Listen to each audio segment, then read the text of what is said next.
The night I heard a scream from our basement, I thought it was a nightmare. But when I saw my dad whispering to someone tied to a chair, I knew something was very wrong. It was always just me and my dad. Ever since Mom disappeared when I was 6, our home was quiet.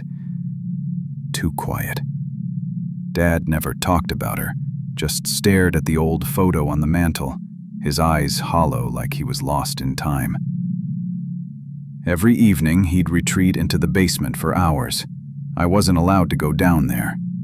"That's Dad's workspace," he'd say with a smile that never touched his eyes.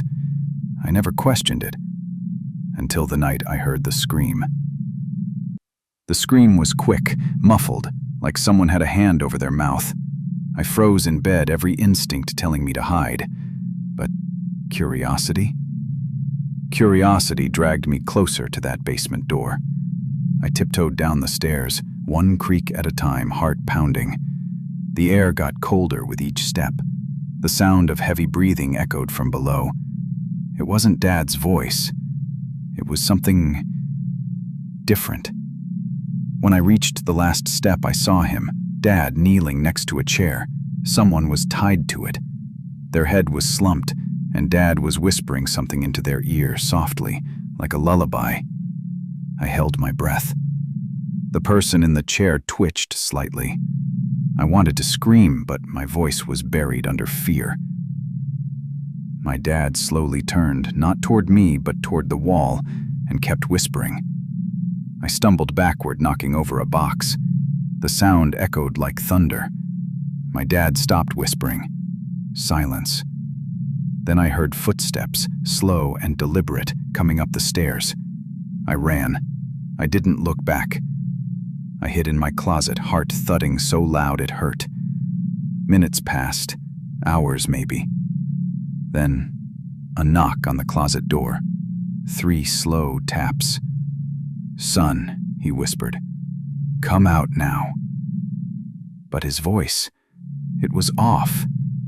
It was Dad's voice, but slower, deeper, like someone imitating him. I stayed silent.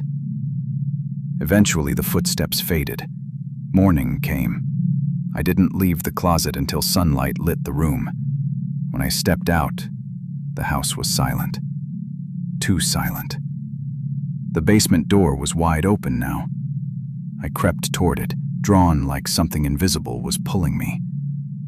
I had to know. The basement was empty. The chair, the ropes, even the person, all gone. But on the floor was a single object. A necklace. One I hadn't seen in years. It was Mom's. I remembered it from the old pictures.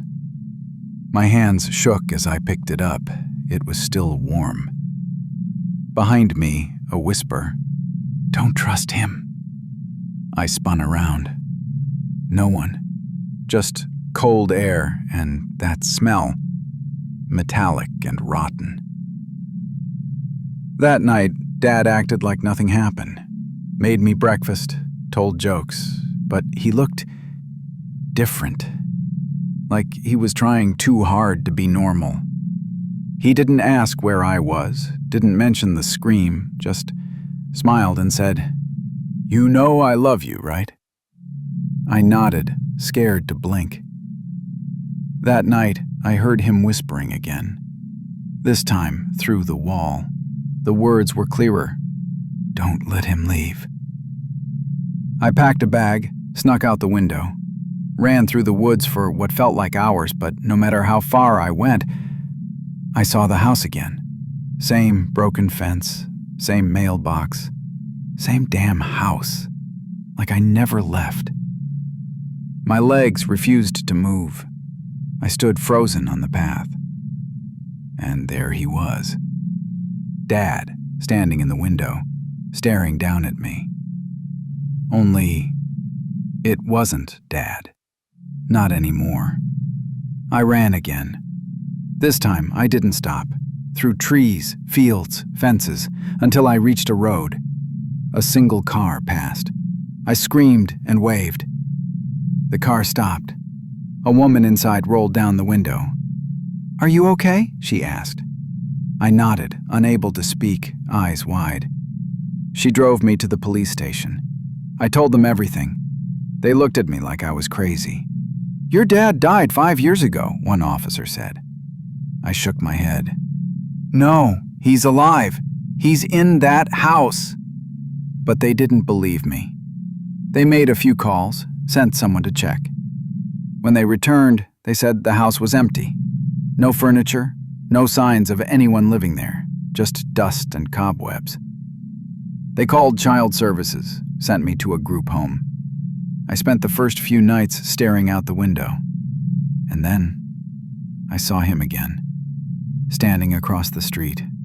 Same flannel shirt, same cold eyes, same smile, like he never left.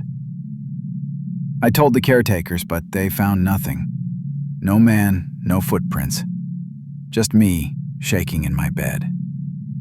I didn't sleep that night. Sometimes I still hear his voice.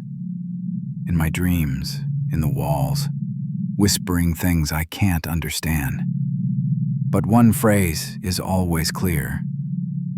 "I'm still your father."